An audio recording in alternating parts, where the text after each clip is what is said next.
Dan Rasulullah SAW itu orang yang sangat tawadu. Ada riwayat mengatakan Rasul itu sangat-sangat tawadu sampai beliau itu yaksifuna alahu, yang namanya ngesol sendal pun sendiri aja, nggak pernah nyuruh orang. Wayarqau saubahu, beliau kalau bajunya bolong robek ditambal sendiri, nggak minta bantuan orang lain. Wayahlubu syatahu, beliau kalau ingin minum susu, merah susu kambing, merah susu sapi, beliau pernah sendiri. Beliau itu masya Allah orangnya sangat tawadu. Bismillahirrahmanirrahim. Assalamualaikum warahmatullahi wabarakatuh. Innal hamdalillah nahmaduhu wa nasta'inuhu wa nastaghfiruh wa na'udzu billahi min shururi anfusina wa min sayyiati a'malina. May yahdihillahu fala mudilla lahu wa may yudlil fala hadiya lahu. Asyhadu an la ilaha illallah wahdahu la syarika lahu wa asyhadu anna Muhammadan 'abduhu wa rasuluh sallallahu alaihi wa ala alihi wa sahbihi wa sallama tasliman katsiran katsira. Amma ba'd. Hadirin sekalian, jemaah salat maghrib yang dirahmati Allah Subhanahu wa taala, saya akan menyampaikan sebuah hadis kursi. Walaupun kadang ulama ada yang mengatakan bahwasanya ini bukan termasuk hadis kursi. Jadi memang kalau lebih selamat hanya menyampaikan maknanya saja, mafhumnya saja. Jadi kalau kita ingin menyampaikan hadis, kalau ingin mengatakan qala Rasulullah SAW, kita harus betul-betul menguasai, betul-betul hafal lafadznya, ya kan, ataupun redaksinya. Tapi kalau nggak hafal, cukup katakan diriwayatkan oleh Nabi SAW, atau di akhir hadis setelah kita baca hadis tersebut kita katakan au kama qala Nabi sallallahu alaihi wasallam, atau sebagaimana yang disabdakan Nabi sallallahu alaihi wasallam. Karena takut kita ini termasuk berdusta atas nama Rasulullah sallallahu alaihi wasallam. Bilangnya hadis ternyata bukan hadis. Jadi sebagian ulama ada yang menyampaikan ini hadis kursi, ada yang bilang bukan hadis kursi. Ya biar selamat, kita anggap bukan hadis kursi saja, kita ambil mafhumnya. Tidak ada masalah kalau kita menyampaikan mafhum suatu riwayat, tidak ada masalah selagi maknanya benar, asal jangan dinisbatkan kepada Allah maupun Rasulnya, ternyata terbukti bukan dari Allah dan Rasulnya.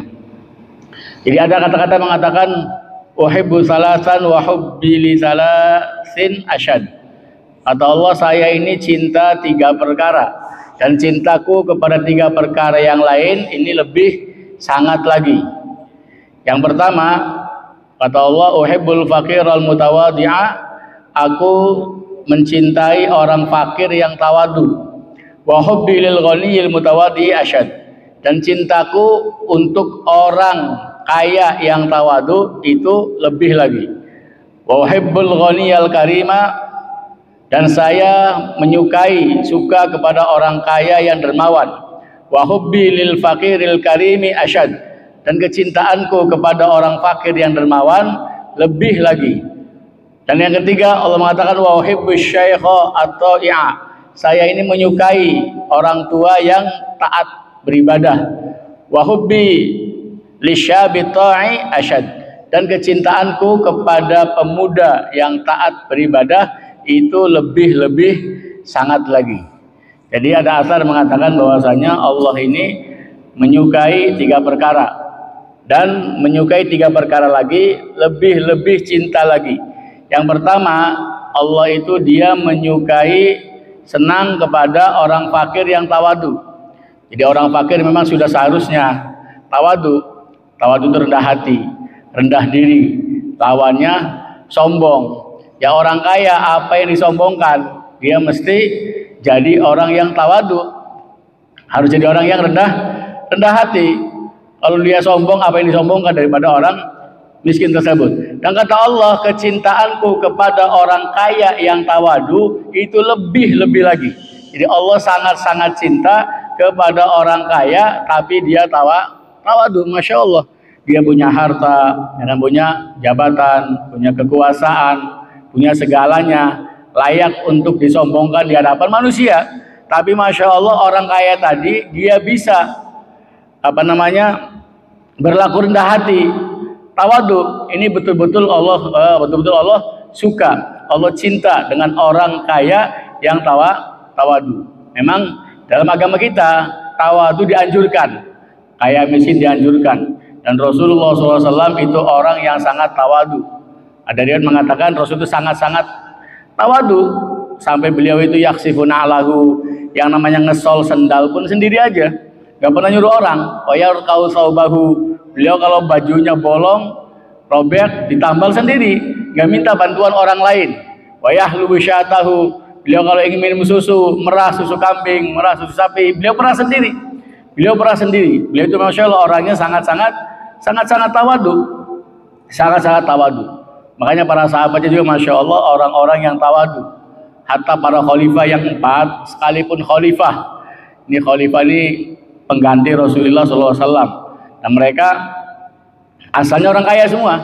Abu Bakar beliau pertama orang kaya, Umar ya orang kaya, Utsman pun orang kaya, Ali pun memang awalnya orang miskin, anak-anaknya Abu Thalib, tapi jadi khalifah ya banyak harta datang kepada beliau juga.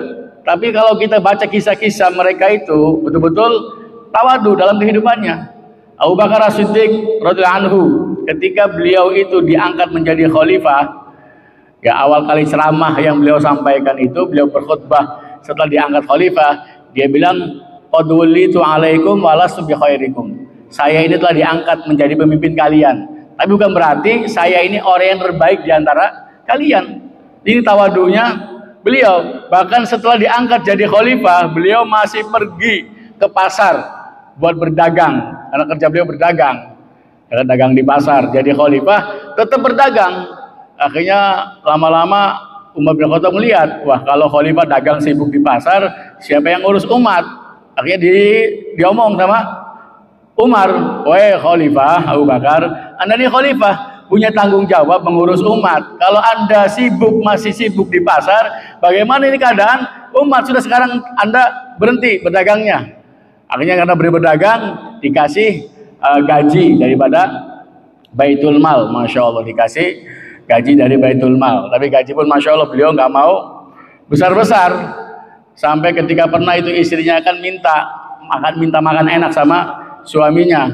Ada Abu Bakar, ya kalau mau makan enak nabung, ya kan, disimpan dulu uangnya, ditabung, nanti beberapa hari kumpul, baru beli makan enak. Ternyata dikumpulin dapat berapa minggu, ya kan, berapa bulan dia belikan. Ternyata apa? Cukup dia dapat makan enak. Ketika Abu Bakar tahu istrinya makan enak, maka Abu Bakar mengatakan kalau begitu gaji kita ini lebih dari cukup. Akhirnya apa? Minta ke bagian negara itu untuk mengurangi gajinya. Alasannya apa? Alasannya ini sudah lebih daripada cukup untuk keluarganya. Seperti itu tawadunya dan zuhudnya sahabat Abu Bakar.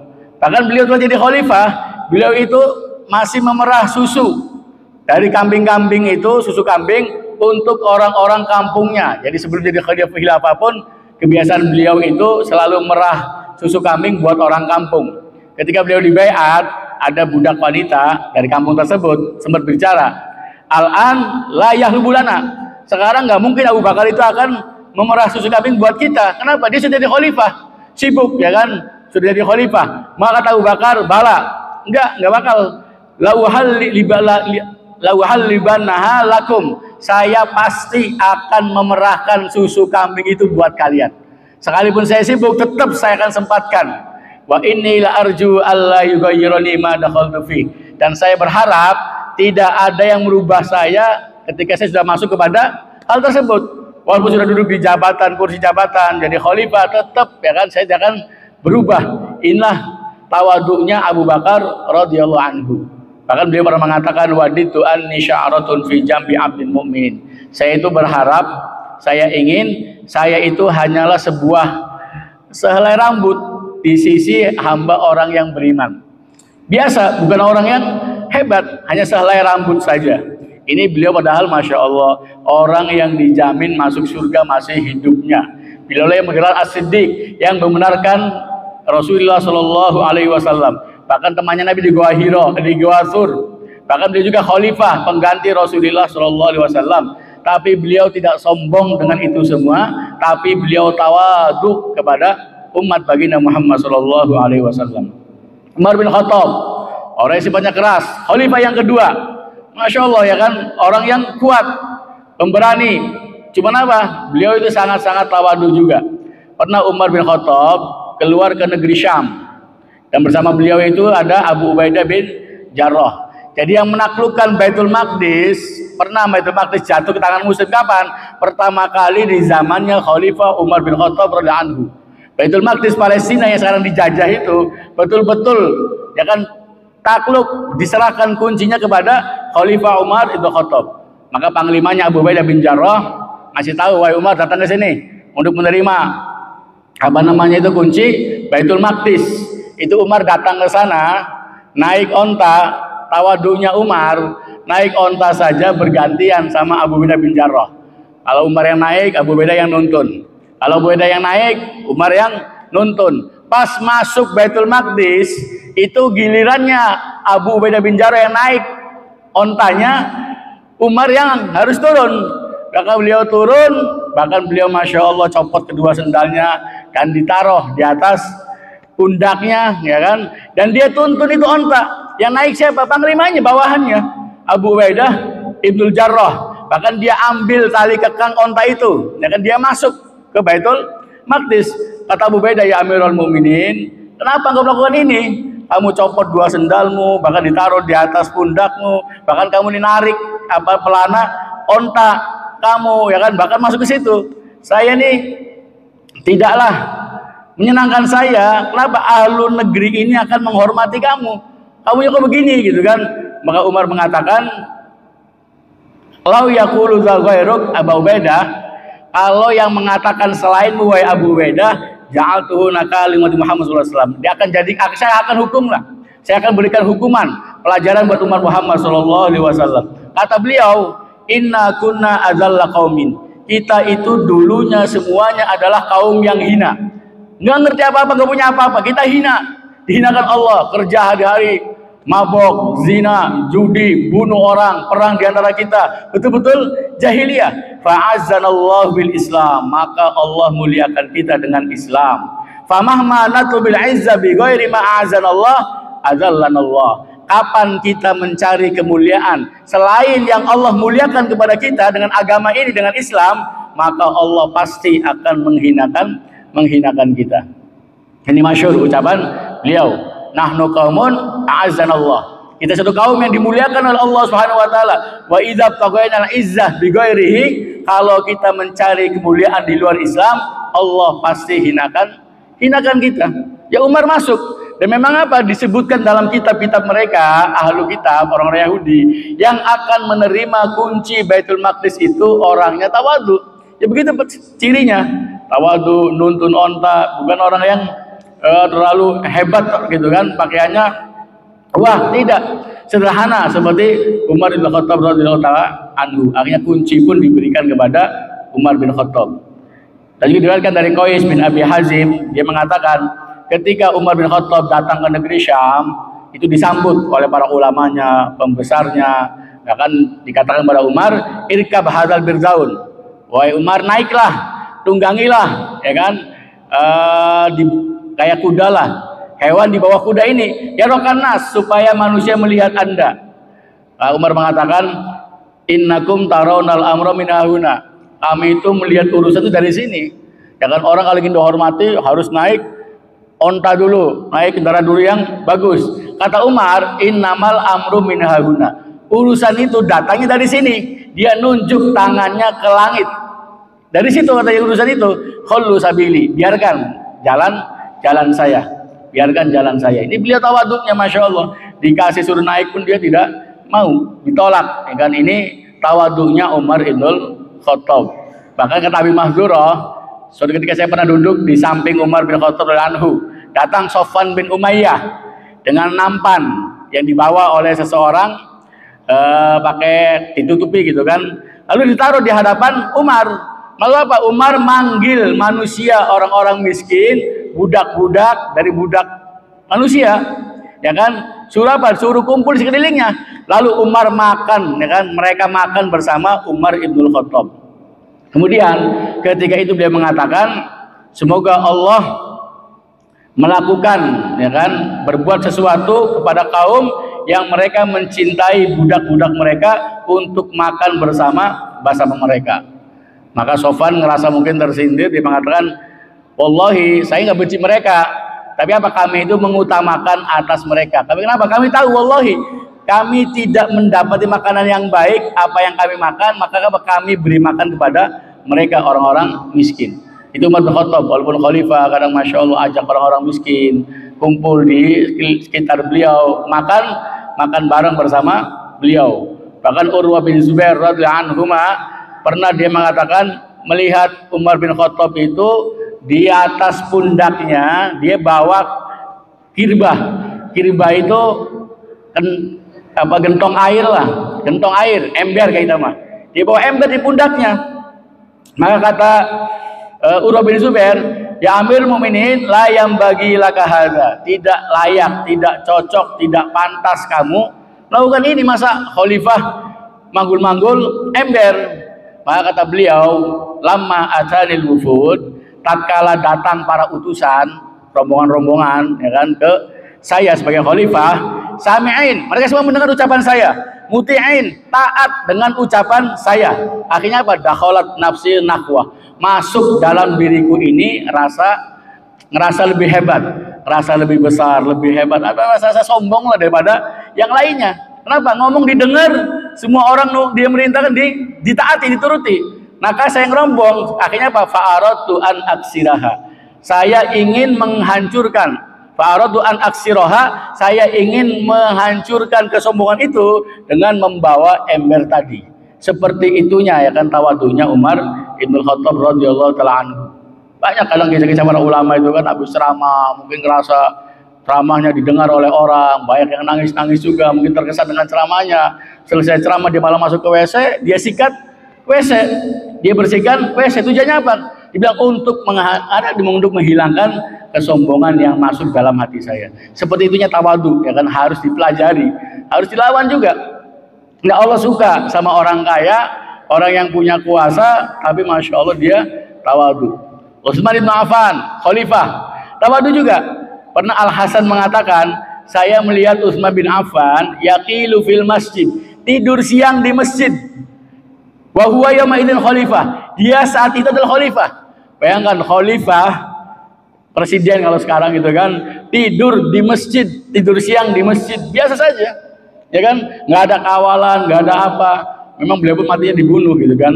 Beliau meninggalnya dibunuh, sedang baca Quran, bahkan darah pun netes kepada Quran beliau. Dan beliau bangun itu bekas kerikil, bekas pasir ada ya kan di tubuhnya. Kami katakan hadza Amirul Mukminin. Ini Amirul Mukminin Utsman ibnu Affan, khalifah yang ketiga. Maka kata Maimun bin Mihran juga, Al-Hamdani menghabarkan kepadaku bahwasanya dia melihat Utsman bin Affan radhiyallahu anhu ala baglah, naik tunggangan baglah. Baglah itu ya di bawah kuda, di atasnya himar, keledai. Wa khalfahu alaika gulamu, di belakang Utsman itu dia bonceng pembantunya. Walaupun dia khalifah, dibayangkan khalifah saja masih bonceng pembantunya di atas baglah. Dia nggak naik kuda, naiknya baglah di atas dan di bawahnya kuda. Ini bentuk tawadu beliau sebagai khalifah juga. Khalifah Ali pun sama, tawadu juga. Pernah dari Amr bin Qais Al-Mulai ya kan, dia mengatakan pernah Ali itu terlihat sarungnya sobek, sarungnya bolong gitu kan.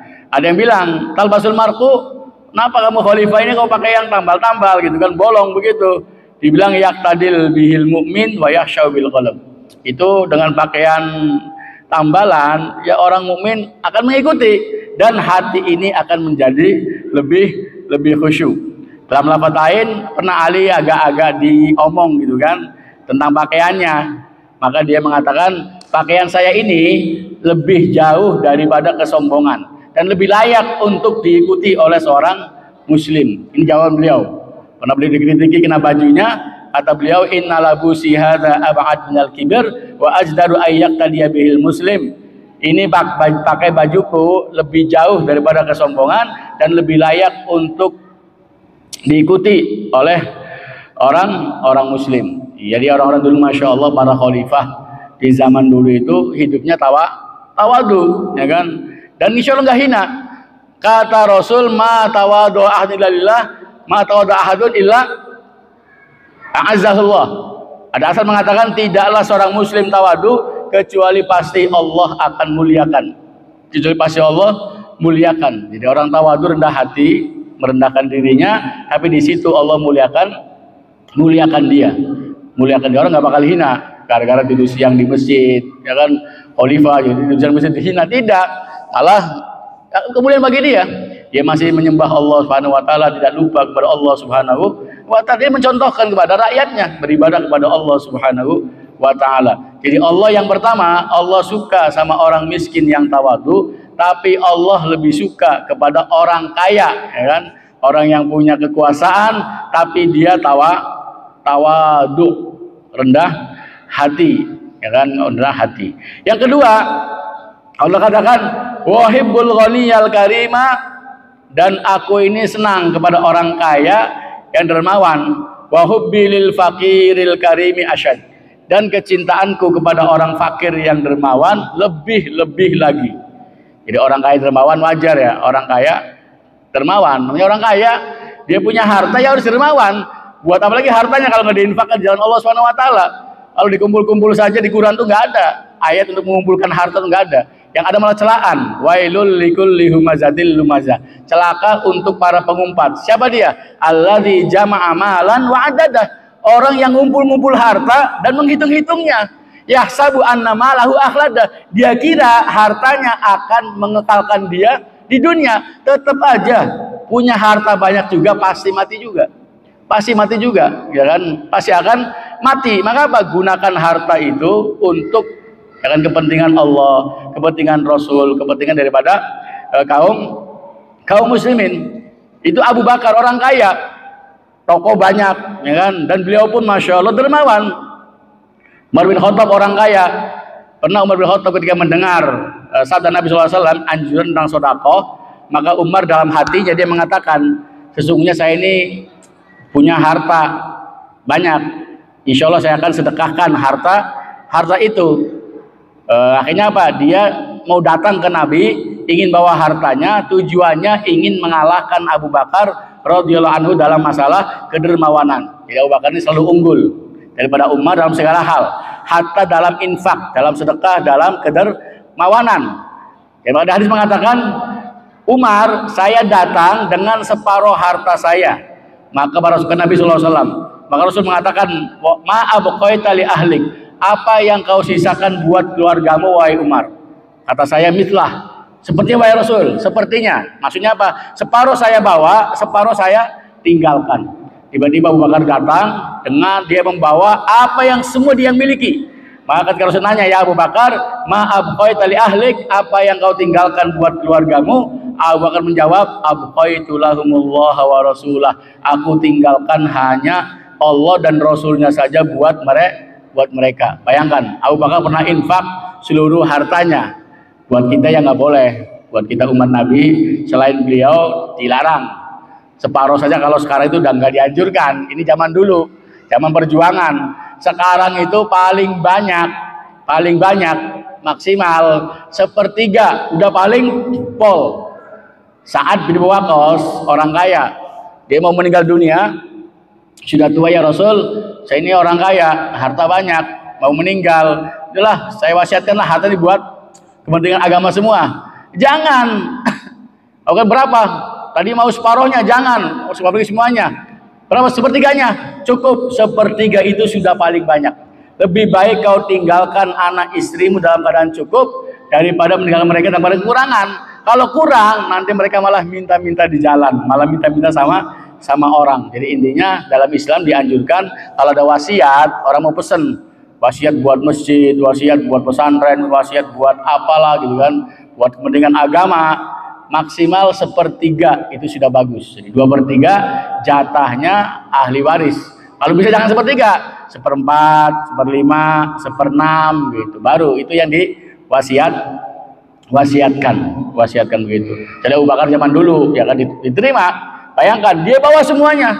Akhirnya kata Umar, wallahi la asbiquhu ila syai'in abada. Demi Allah, saya tidak akan mengalahkan Abu Bakar selamanya. Ya kan, selamanya. Ini dermawannya orang-orang dulu, ya kan, Abu Bakar, Masya Allah, Umar, Utsman pun sama. Utsman sebelum jadi khalifah juga, ini banyak berjuang buat agama Islam. Ini ketika Nabi SAW pernah di perang Tabuk, ini Jaisyul Usroh, perang yang sulit, medannya panas, Tabuk, ya kan, sampai orang-orang munafik mengatakan la tanfiru fil har, jangan pergi dalam musim panas. Maka apa? Para sahabat yang punya iman kuat, dia mengatakan qul naru jahannam asyaddu harra, katakan bahwasanya apa? Api neraka jahanam lebih panas lagi.